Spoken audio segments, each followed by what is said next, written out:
Good morning, good afternoon, good evening, everyone. Hope everyone is doing well today. My name is Tyler Haynes. I am the Director of Pre-Sales Engineering here at Decisions, and I will be doing the daily lunch and learn. You're probably expecting most days on Mondays. You have Will Pedersen, our VP of Client Success and Customer Support, doing these, but he is traveling to Australia this week due to our Submerse event in Australia. These are great events to interact with Decisions employees. Decisions get training on Decisions. We have another one coming up here in November in Dallas, Texas.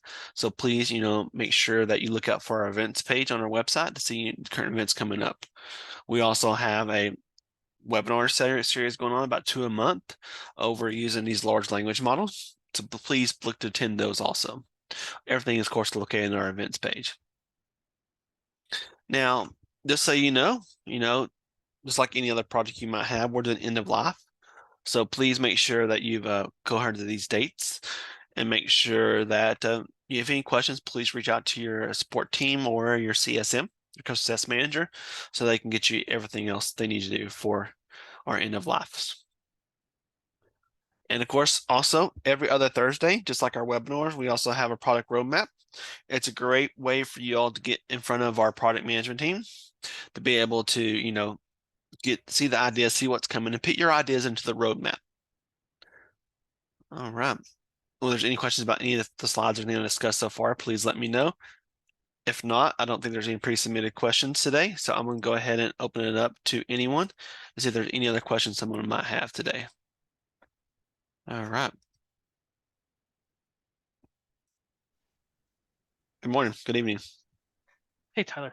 Um, so just wanted to talk through the best way to do this. I have a form, an active form flow, and then a run flows for list flow that I want to move from development into production. So I just want to take those three items. I don't want to take the whole project. Um, is it best just to export each of those items and then import them individually into production in a certain order? Are you looking, the only thing about the run flows for lists and the actual active form flows is there's a dependency link between the form it's on or Okay. the workflow that the run flows for list is on. Now, See, the form and the active form flow are already in production. okay, The run flows for list would be the new item. okay. So the active form flow in the form, you can, Yep. have those elements exposed out and be able to put those directly to production using an export import, or Okay. you could, you know, uh, go back to your latest release from production that it's Okay. actually in production and push that down in the repo and only make the changes to those elements and then just push that as your trunk back up to production. I am not utilizing the repo server yet. Okay, then yes, you're probably import export would be the best. Okay. And just And make sure when you import export, um, when you do the run flows for lists, make sure you get that parent flow and import it also. okay. Should I zip those all together once I have them exported individually? That's up to Import them you. all together? Okay. I don't know if that was a requirement or something. Okay. Nope. Nope, they can be imported individually, or you can export them. You can put them in the same zip file and import them all up the same too. Awesome. Great. Appreciate that. Thank you. No problem.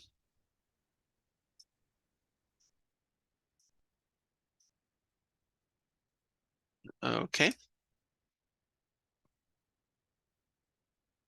All right. I'm going to answer the question in the chat first from Chris. After calling a web service and receiving a timeout status code 404, how should I request the flow engine to try one more time? Well, this is actually a pretty easy. So if I go into my demos, let's just create a flow. Call this my flow. Call this my error handling flow. And I'm just going to pick a integration I already have built in this environment. Let's just look at my Google Vision API. So Now, I do have one question for you, Chris. Does the API you're calling actually give you the error path when you call it, or does it all go down the done path?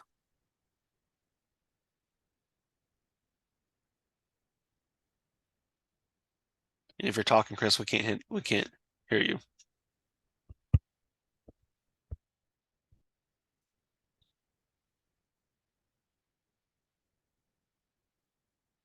Still can't hear you, sorry.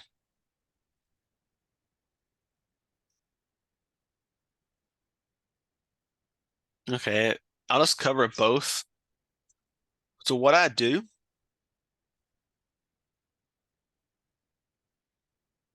we have an error. Okay, so we have an error. Great. So on the error, what I tend to do if I want to do custom error handling based on the response code coming back, what I simply do is just, usually what I do is run a rule, call it maybe a truth table. Let me go and create a truth table right here, and then call this my error handling. And then I pass in, now you can do this, you can do string match step, you can do a lot of different things. I prefer just a truth table because it's flexible. String match step, you have to go change in every flow. If you want to make one generic, I usually leave this. This call ID is, and just say my ID is 504. And I want to change my output data from this to, let's just do string and call this path. Wait.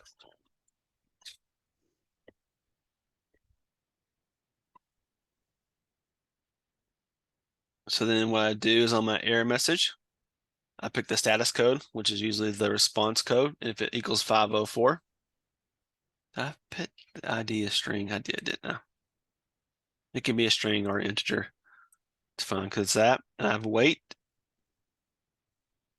And I simply sit right here.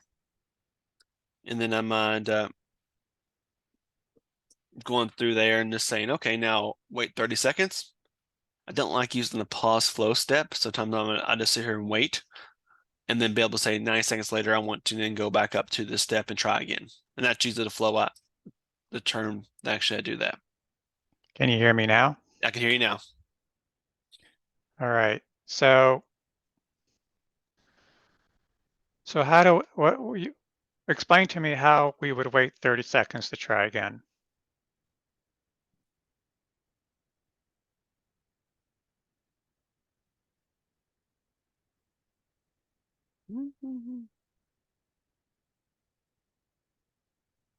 Now, let me go ahead.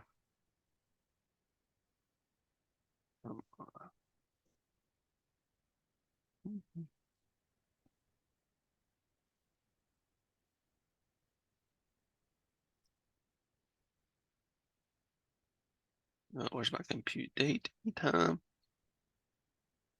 Current date and time, constant. 59 seconds, or it could be, 1 minute, 30 seconds, whatever you need to do. Um, did I hear you say you don't like to use the pause I flow don't step? like to use the pause step because to me, All right. because the fact that sometimes if something gets paused and something happens overall, the pause step, unless you click the save data on pause, the flow will go back to its last existing state. So make sure you save the flow data on pause. Because you can imagine your flow is running, each step it's going through. If you don't save the data there, you'll lose, if say the server restarts or something happens, you'll lose any data unless you save the flow data on pause. That's why I don't like using the step. Well, I mean, does checking that box resolve the hazard of using this step, or um, are there deeper problems than that? Not that I'm aware of. I mean, so I guess that's part of my confusion then. We don't like using this step I don't personally. because, It's a personal decision. So all usually what right, I do, if I have to wait for a certain period of time, I'm going to wait for like, 30 seconds or 45 seconds or whatever time it might take.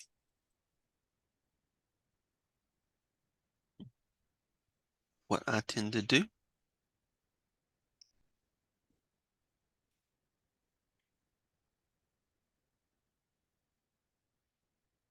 is before this, I would add in, let's see.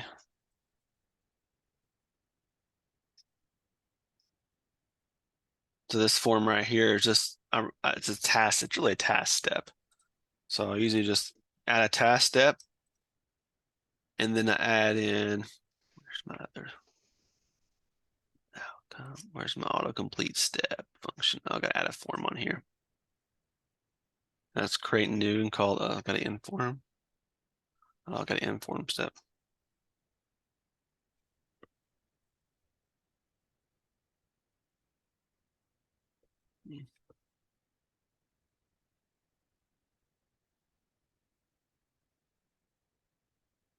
And then I say that this is assigned.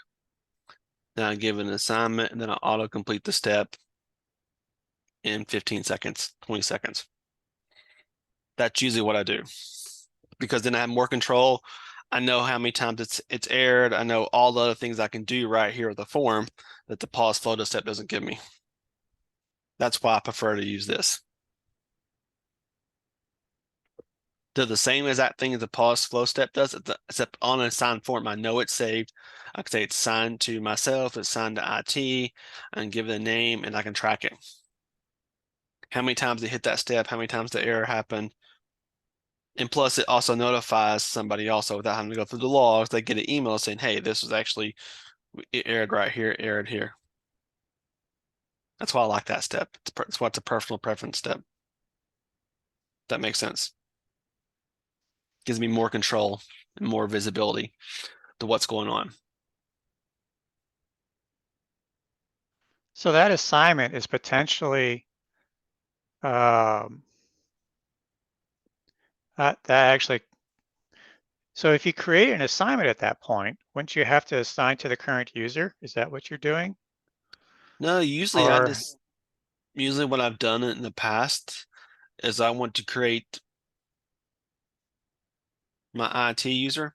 You for this is a demo environment, I create an IT group or an IT user that, monitors decisions. Here are monitors decisions.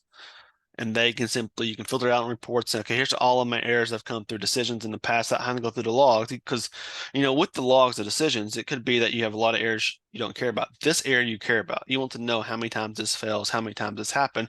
So I create an assignment, it creates an assignment, and I simply say it completes it, and it's done here every 90 seconds. But then I know, hey, I've got 50 assignments in my queue for the specific error. I need to go look and see what happened without having to go through the logs or have somebody tell me. I'm getting proactively notified that, hey, something happened with this integration. That makes doesn't sense. that mean, well, doesn't that mean your IT group will have to essentially complete each of those Nope, assignments? they autocomplete. Oh, This and once they're auto completed, where do they then access this, you know, report? Is there, you just simply have your assignments report built up and you filter it down to where status is completed as your mhm. filter, and then there you go. Here's a report of all the errors happened in the past 24 hours. You can give it. What I tend to do on this is if I go into there, let's see, where did I put that at, Tyler? Did I build it somewhere? Just lost where I built it. But I tend to put it just on there and being able to see exactly what's going on. And then I put the assignment name. The assignment name could be merge plain text. I do it, this API broke with code, of course, this API, the actual name of it, and then I simply say, what the code is, then complete it. And then maybe on the form, if I go into the form details, I might save the actual code itself. Oh, the actual error message itself, not the code, excuse me.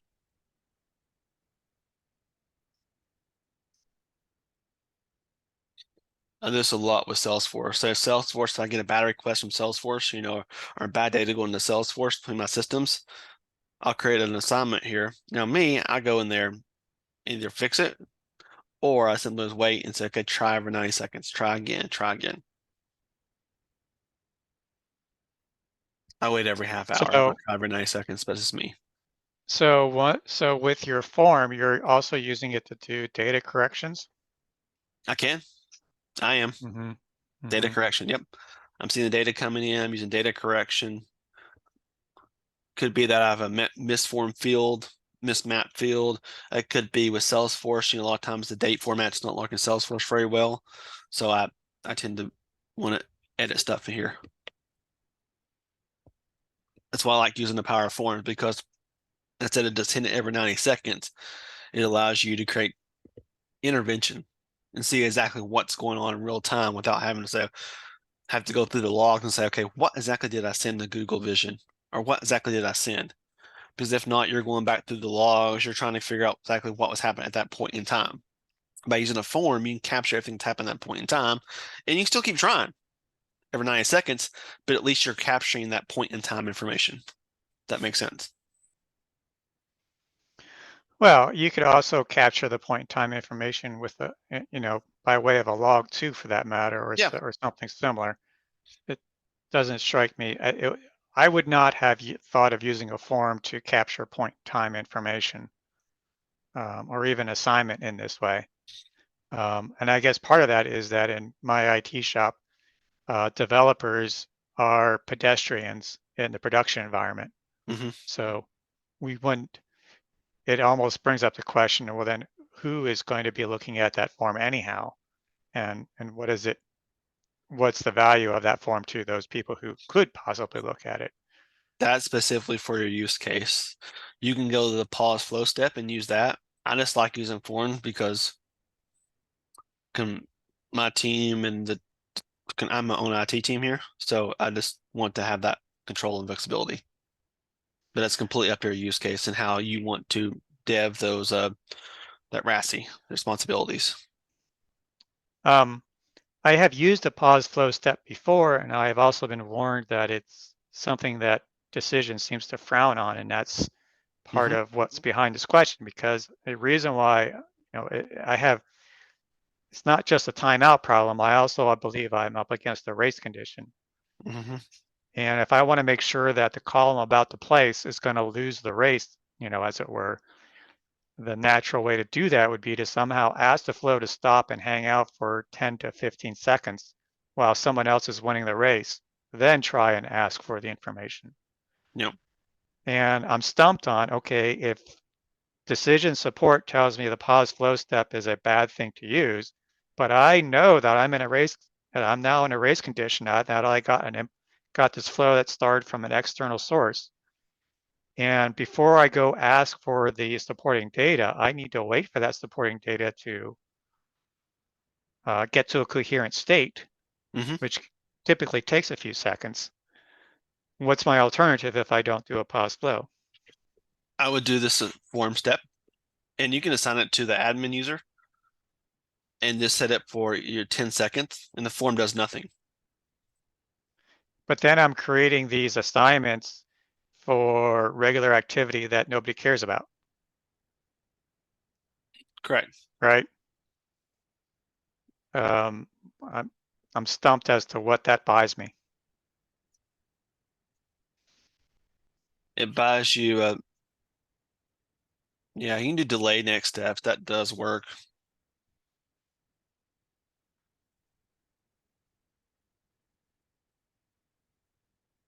So you have this delay next step, which actually acts a lot like the pause flow step. You can use the delay next step, and you can set kind of delay at 10 seconds, delay at 90 seconds, whatever you want to delay it there. Mm-hmm.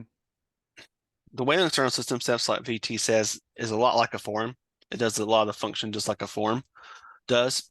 And it really depends on what you're trying to accomplish here. Is it, you can assign it to the admin user, you can assign it to whoever. I just brought that up as an idea to say, hey, this is what I've used in the past. And it gives me a lot of flexibility for I'm looking for my use case.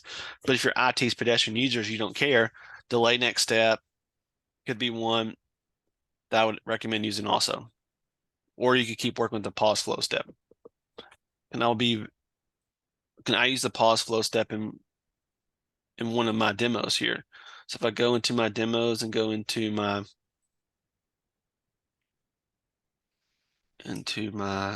six signatures.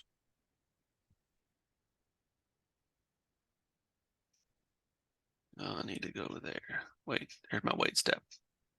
So right here, I'm using a pause flow step. It's waiting here 45 seconds. So I use it. I just personally prefer the form approach because it gives me more control. So I can see exactly what you want to do. So I'm just trying to give you options of what's best for your use case.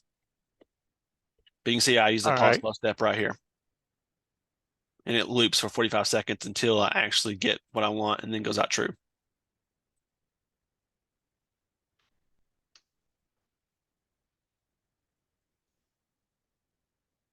Now I don't save data because I don't care about saving the data for this flow.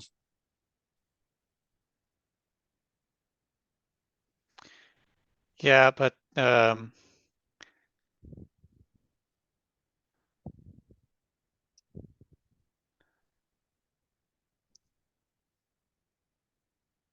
right.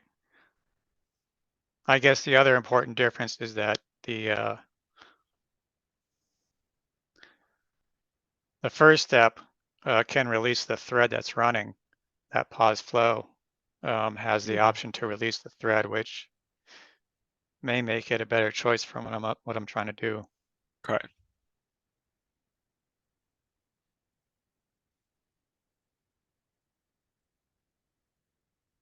All right, thanks. So I can give you a better answer.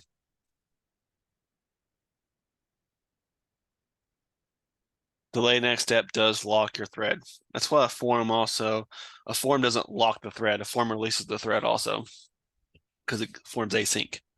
So a form does release the step or the thread, excuse me.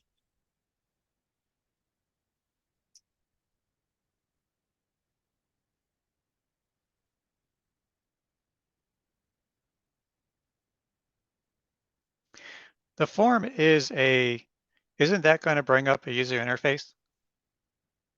Doesn't have to. Doesn't force it. The only time it brings a user interface up if it's in session. If it's assigned, it does not bring the user interface up. And you autocomplete it. There's no user action that has to happen. I think what gives me a little bit of I'm a little bit weary about that is from the point of view of, the flow in question is a background flow. Mm-hmm. There's not a user in front of that flow when the event happens that I'm saying, hey, I need to kind of chill for a minute and then try again, or chill for a minute before I try this, which is why I sort of have to wonder if bringing up a form in what's supposed to be a non-interactive session isn't looking for trouble.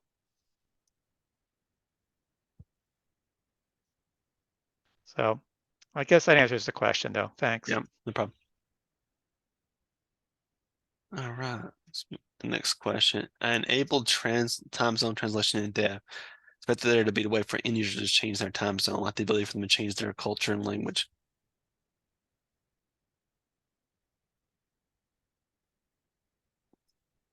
Okay. So you've enabled the time zone. You want them to go in here and be able to normally time zone translation tends to happen from the CPU itself. So Jeremy, you're looking for people to be able to say they travel and they go to the West Coast US and you want them to be able to say, no, I still want to be in East Coast for decisions. Is that what you're looking to do?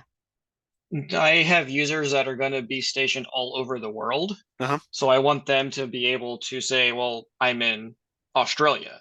Yeah. Or because like when I create in some of my systems, a decisions administrator isn't creating some of the accounts. I'm allowing some of my specific project admins to create accounts for their project. Yeah. So I want to have that end user that now has a new account to be able to say, the person that created the account is in Australia, but the person actually logging in is in Europe. So Yeah. I was expecting there to be some end user interaction to where they can set their own time zone, not have to rely on an administrator to set that for them.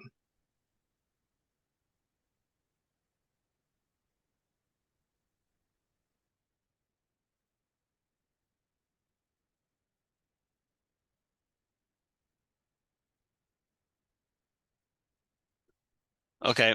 Well, the actual time zone translation, how it actually works.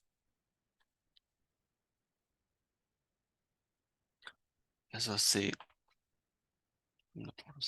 Okay. I think we're going to have to add in something for the account. We want to add in a message to say, set my, so like if you go into my settings, let's go into my account. So you can have a set language, set culture.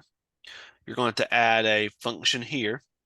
Yeah, that's what I was expecting to do since it doesn't seem to be out of the box, but I don't know how to add something to that section. Because I have a flow that I can change my time zone via a flow, but I want to have an easy, quick way to just make that available to any new user.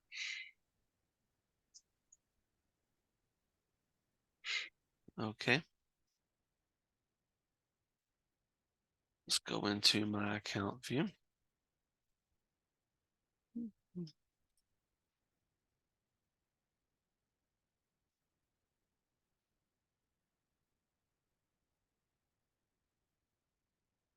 I don't want to go to design repository. I'm going to catalog.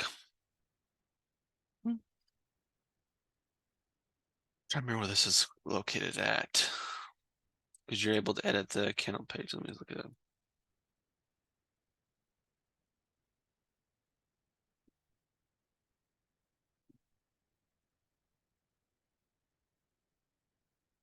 I'll have to get back to you on this one because there is this report. It's not this report. Nope. You can go edit that field and edit that page, add a button to that page.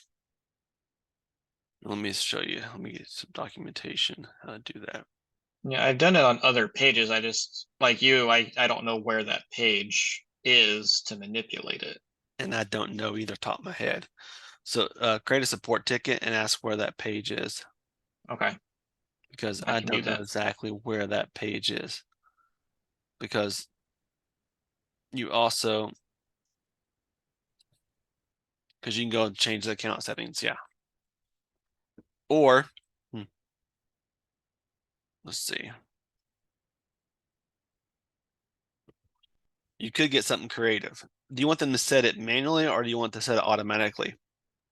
I want my end users to be able to log in and change it at will. Okay, then yeah, we'll have to find that page because you could create a flow that on login, it looks at the current time of the browser or the computer and then automatically change your time zone. But if you want them to set it manually and change it manually, then we'll have to get that button created. That would be clever, but I think I would prefer to have them set it themselves because I can see some of my users maybe wanting to, like maybe they're in Colorado, but they still want to see things in we're in Central Time where the server's housed. So yeah, because I know if I was traveling, I would want to see how things are going locally at the server state. Okay. Even if I'm not in that time zone.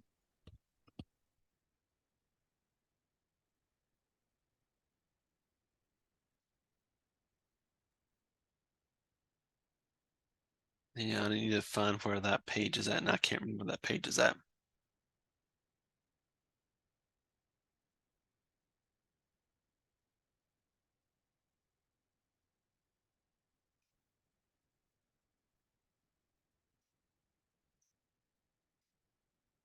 Okay. So the next one would be we're looking at best practice how to fetch entities in a pagination style. Say, for example, we have 200,000 records and we want to pass that data along to a front end What's the best way to paginate this data? The first question is, where's those 200,000 records stored, Tyson?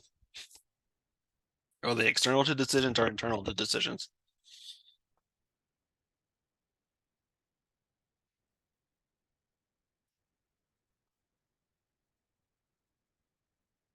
Internal case entity. Okay.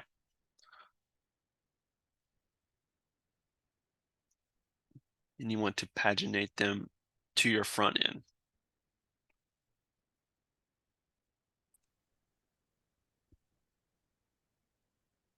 Are you looking to determine the pagination on runtime or make it static where I want to fetch, only want to show 20,000 records on my front end at one time? Yeah, what we're trying to replace is the SQL query where you can query and grab, like the first 10 records and then do an offset and grab the next 10 records and then grab the next 10. That's what we're trying to replace. Mm-hmm. Instead of having like fetch all and then paginate out. I tried with the report. I did a for each group. Just wondering, do you have any ideas? Okay. Okay, let's go into a different environment. That has case entities. So you have some case entities. I'll just play in here.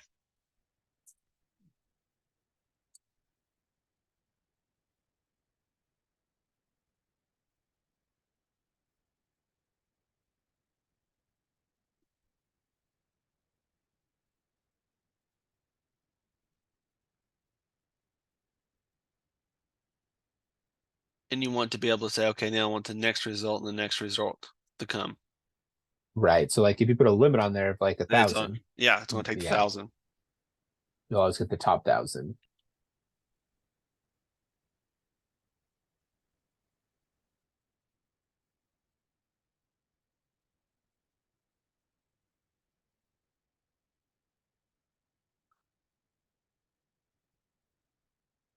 Let's see what's the best way to do this. Yeah, no, that's not going to work. Because normally we just say, I want to sort it.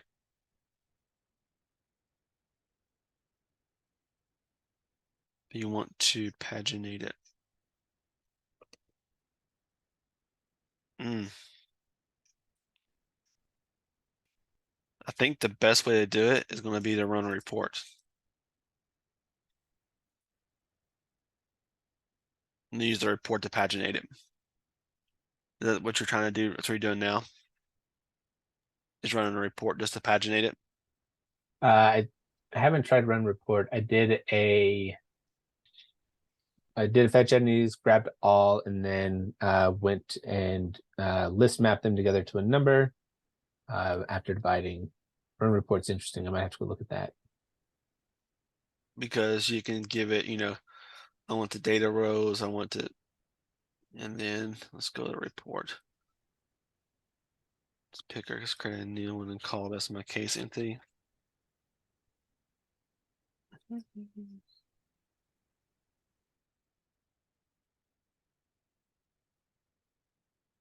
I do have some case entities on here, which is good.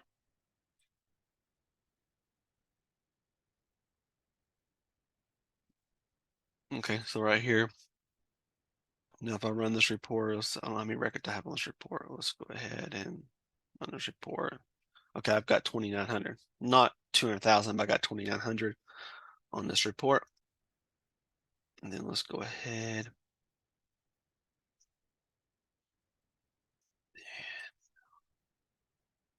Use paging. I can do 500 rows, paging numeric, filter mode, and page yes.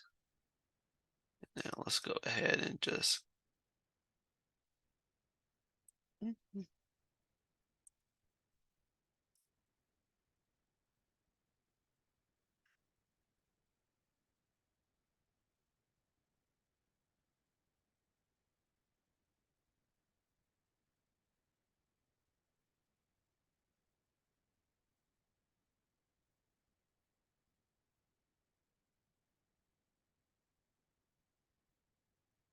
that's going to be authentication error. Back in there.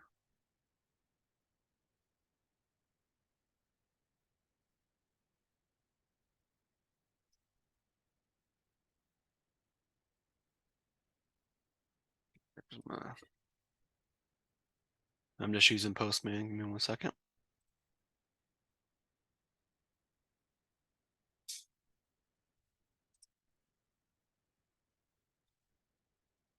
Okay, does it paginate the rows for me, or how many rows does it give me?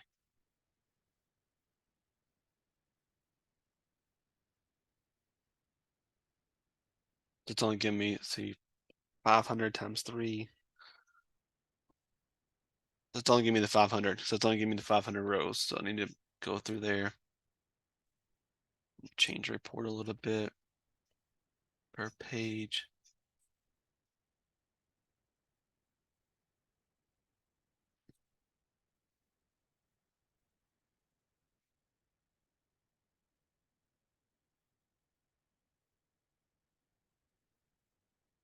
See what I do if I run this in the flow compared to just run across the API.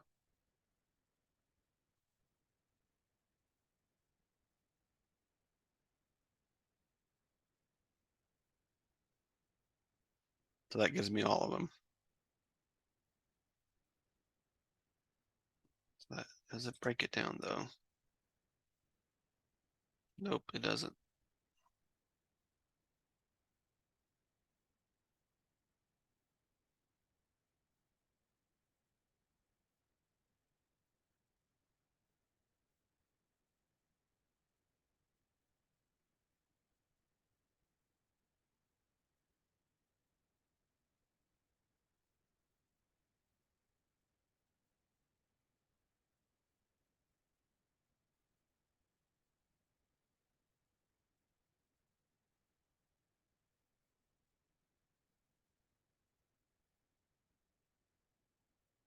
Okay, that might be all.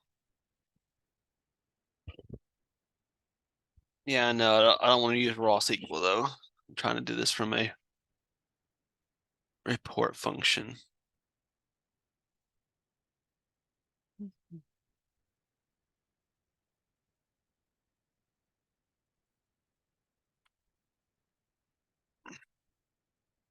Let me think on this one, Tyson.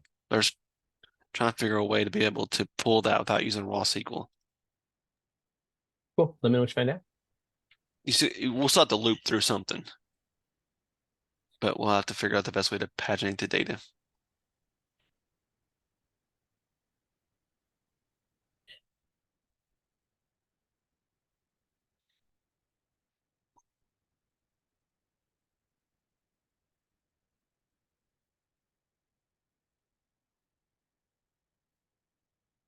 Okay. Next question, we are looking for feedback on best approach to make an external UI dynamically load a form we created in decisions. All right. So what type of, are you just looking to load a form or what are you looking to do?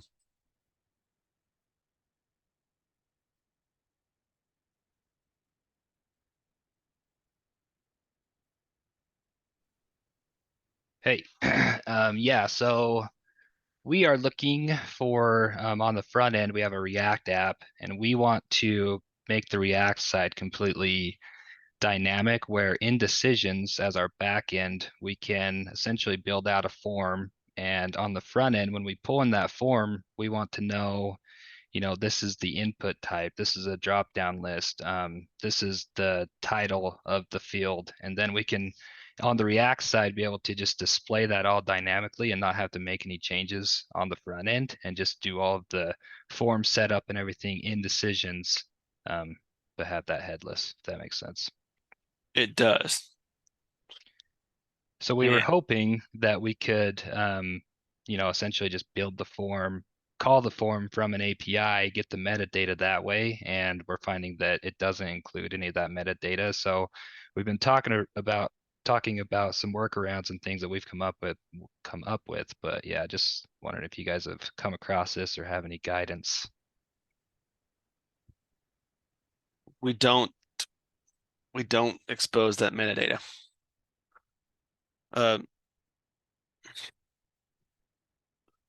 I've been playing with this for another prospect, and I couldn't figure a way to be able to consistently do that because we actually render our forms about 6 different ways inside decisions. So you have to have 6 different type of containers. There's not an easy way to get the metadata from a form to say, okay, it's a drop down.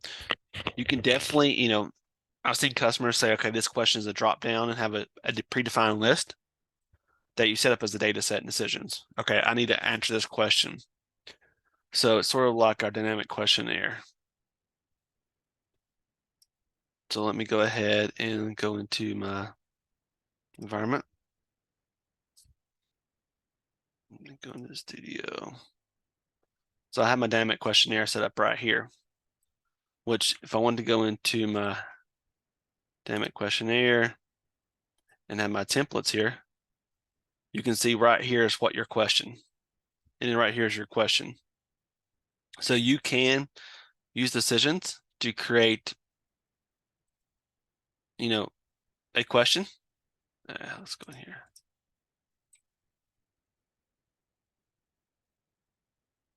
It's more like this, where it's, I have a drop-down list of what the questions are, what the question can be used. It saves it as data in decisions.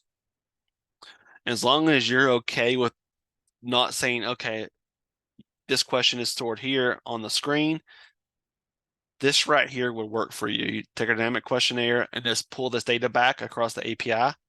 You can do dynamic where it could be, answer this question, what's the next question, what's the next question. As long as you're okay with it being more, not a form, which shows you, okay, I want this text box to be this location with this font, that type of function, then it works very well this way, if that makes sense. Yeah, we'll definitely have to look into this questionnaire. This is called a questionnaire specifically? Yeah. Okay. Yeah, This we'll is have to look into that. So it will allow you to say, okay, what type of question this is. Is it a simple text? Is it a drop-down list? Is it a currency? With all of what type of question it is. Is it a percentage? Is it a read-only question? Is it a toggle button? What type of question it is. And then, we group them together in sets for a questionnaire and what order it is in the set, is required or not. And that will give you, like you can do a drop-down list and it gives you the options and you can get that across the response. The only thing we won't tell you is, well, what color would I like this? What is, what font would I like this is? Yeah, I think we'll have that styling on the front end. We were Okay. more like, this is the title of this, string input field, and we could just pull that in, and then we'd have, the styling for a title all configured on the front end. Okay, But, then absolutely, this will work for you very well. how did you get to this questionnaire again? Okay, so it's actually in our pre-built accelerators. So if you go into our app store, it's actually one of our pre-built accelerators and called Dynamic Questionnaire, and you can install it as long as you're on version 8.10, I think, or above. So it's part of our accelerators program. You just simply install it, and it gives you all the backend elements to it. And then you can take it and piece it apart and use it for this use case. Perfect. I'm asking my team real quick if they had any other questions before, but I think that we can definitely dig into that more and see if that's good for our use case. So thank you. Because it treats the question as data, not as, a form. Yeah. And plus, by having this, it would, I don't know what your team does, who's making the questions up. If they're not, you don't want to train them in decisions too much to how they actually use a form, how I'm use a dashboard. Oh, I need to add a question and right click, add a question. It's very, very easy to do for somebody, without having to train them how to use a form in decisions. Right. And I can reorder the questions. Like here's this question, and I can say, oh, I need to reorder these questions. And I can reorder the question, have full flexibility right here.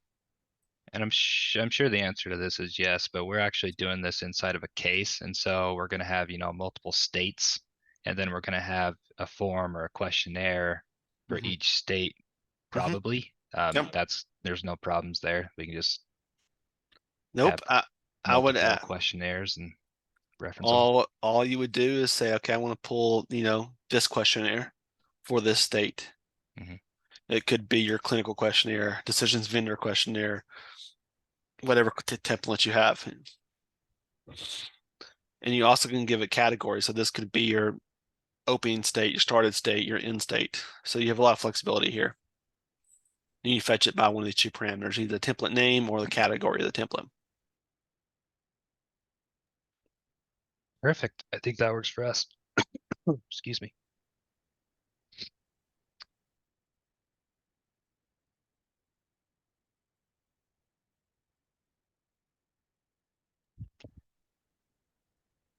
Sorry, somebody else on my team asked another question. Could you use a flow to indicate required questions?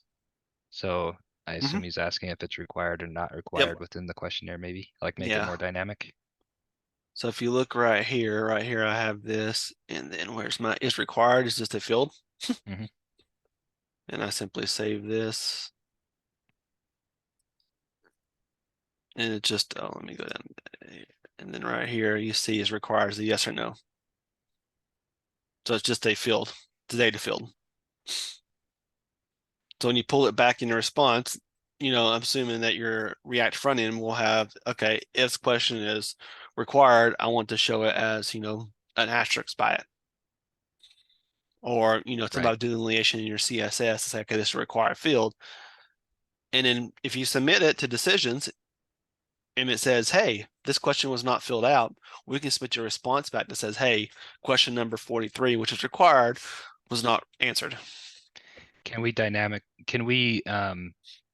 make a question required or not required based on a previous answer? So like you're going through a succession of questions, and based on if you answered a previous question, yes or no, make this other one required. Yep. So right here is, you know, dependencies. So you can create a dependency. So I want to, where's my right click? Oh, there's my associate questions. I got associate questions first. So I want to add a parent or child question. So I want to add a parent question and call it, you know, name. Then I want to create a custom rule. You know, right here, I want to create a rule and call this is required. Now, I will admit that, you know, this use case that we built out here is generic enough for everybody. What I would recommend doing it is taking it, putting in your project, and then fleshing it out for yourself. If that makes sense. Put your nuances into it. And then right here, I can go in here and say the answer string is this, you know, is true. Return true, add false. And now right there is what your first name is required. And I can edit the rule, and I can add the rule into it also. So this gives you flexibility to do that, to be able to say, okay, is it dependent? What's the different questions you might have? I don't have any wild questionnaires. Perfect. Thank you, Tyler. Okay, next question is, I create a flow that runs as an API service. Failure path terminates in a throw execution. Now when running unit tests in the flow, I'm unable to.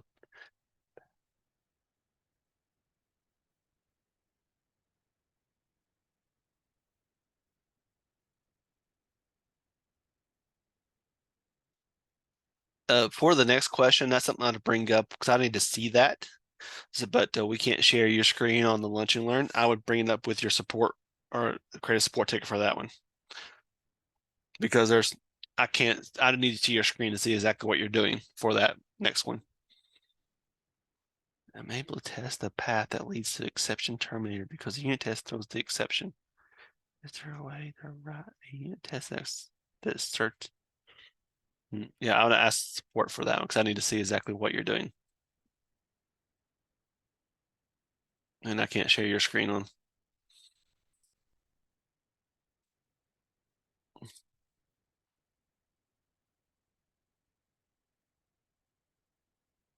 Great, we have 10 minutes left. I'm happy to open up if there's any more questions.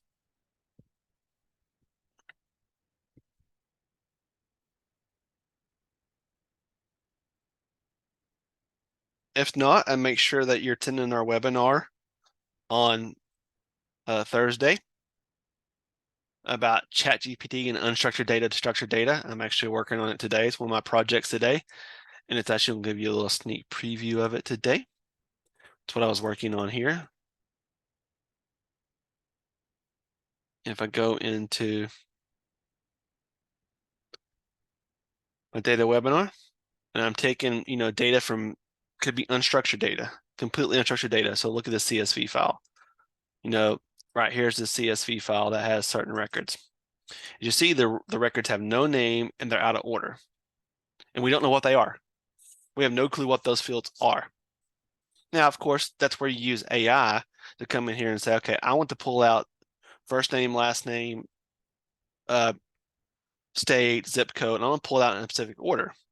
And also have the ability to, have extra fields in there and ignore the extra fields and only query out the data if I want to. We're going to be able to use ChatGPT to take unformed data like this that we completely know. We know that, hey, I'm getting a data set from one of my clients, which has all these fields I need, but could have extra fields that could be out of order. It could be, I'm doing this example in this one Excel file, but you could have multiple different clients. They might give you the same data, but they give you in a complete different order. Instead of having to worry about mapping all the order and mapping all that, you send it to ChatGPT, and ChatGPT only gives you the data you need back in the format you want it back. And then there's your data. They're done within minutes, where it might take you, a developer, map it and doing all that data, where you can simply do it here in seconds. So that's a little teaser of what we're going to show on Thursday.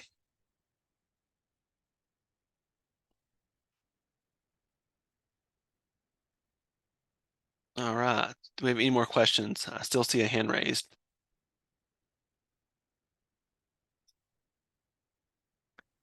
Yeah, I don't know if you can hear me. Yeah.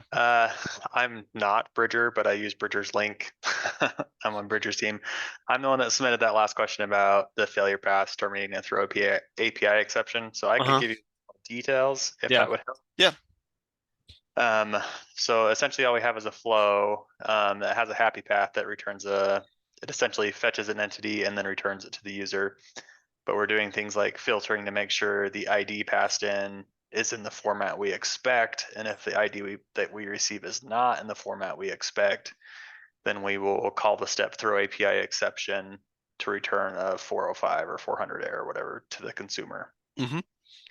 And so when we go to run a unit test, we want to make sure that everything works correctly. And there's no support that we found inside the unit testing environment that says assert that an exception was thrown of this type, if that makes sense. So we want to verify if we set up the unit test to run down that path that leads to the API exception, the unit test just fails every single time because it says an exception was thrown. Okay. Yep, I get that. So now I understand that. So I'm going to do this right here. Let's call this, let's say number, okay? And then I'm going to run a rule.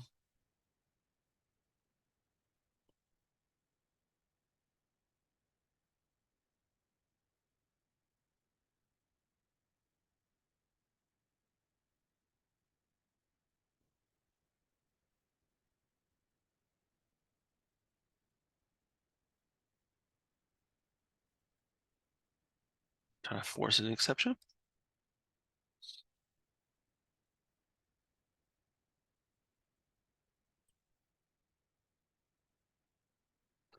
That's one way you force an exception. You don't configure a rule. It will force an exception.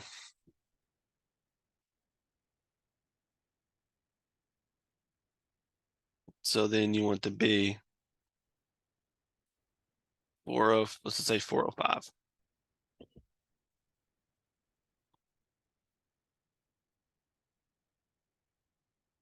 Okay.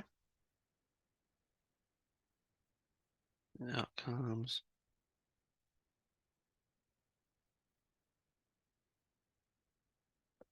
Okay, so I have a simple rule right here, and you want the unit test. Let's go ahead. And let's go ahead and debug this. Let's call this, of course. That's not let me decisions not knows because this is going to let me take a number in. Okay.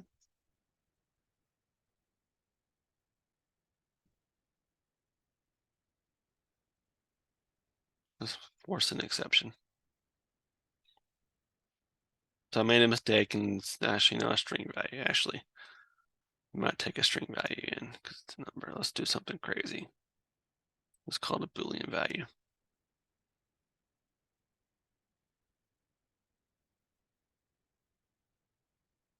Okay.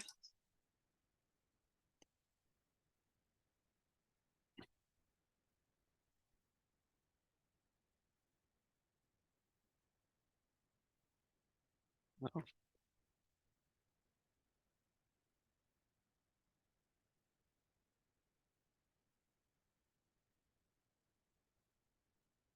So you can't have the exception message right here where it says exception message.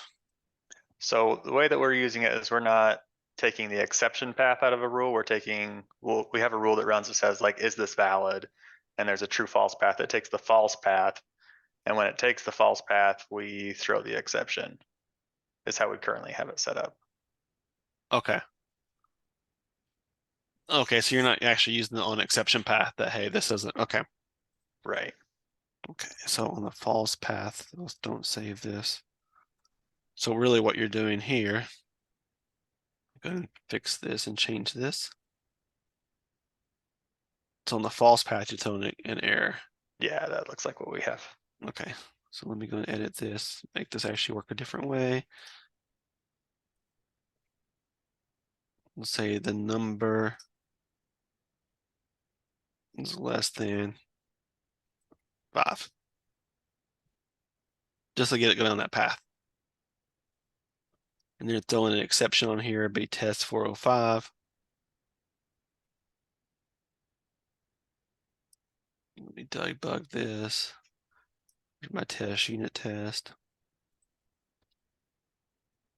Path name.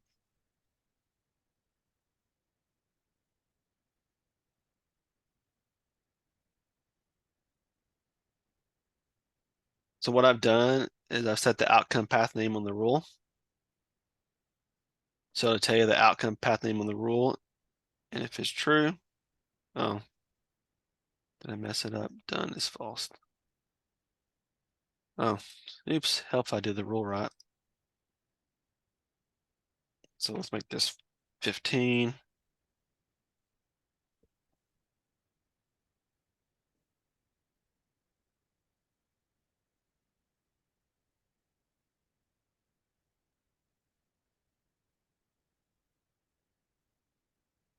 I can't remember what it is. Can't remember what it is not done.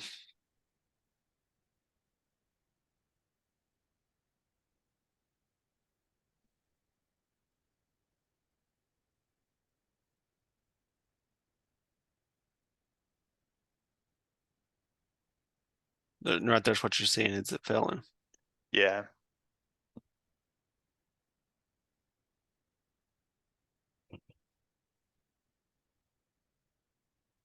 That's working.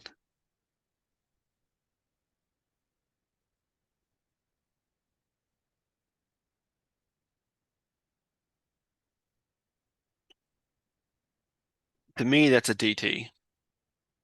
I'd bring a support ticket up and get a DT created because you should be able to test to make sure exception paths are working from a unit test. Okay. Yep, that's what I bring up with that one.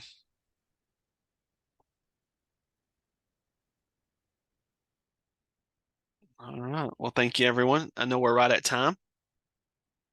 Thank you for the challenging questions. It's always good. It actually get me off building my ChatGPT webinar. If you have any questions, feel free to reach out to support@decision.com. And of course, hopefully in a couple of weeks, we'll be back and you won't have to deal with me anymore. So thank you all very much for your patience. You'll have a great rest of your day.